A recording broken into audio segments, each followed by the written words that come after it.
Guys, welcome back to our YouTube channel. Today we are going to learn how to DM on your Twitter account or X account to anyone you want.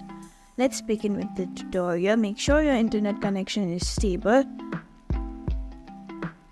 Open your Twitter app, and then over here at the bottom you can see a home icon, search icon, 2% bell, and here you can see a mail or an inbox icon. Tap on it.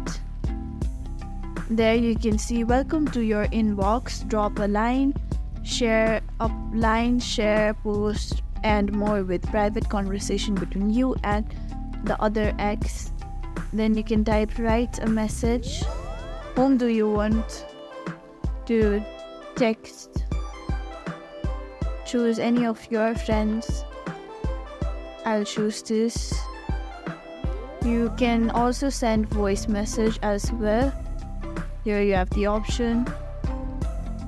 You can type anything. I'll type hi. Your message has been sent. Then you can chat over here. This is your inbox. Now you can chat with your friends and tweets. You can share tweets. You can share your photos, videos, and chat and share information privately with your friends or colleagues or a stranger even. Thank you for watching this video. You can like, share, and subscribe to our channel for more such content.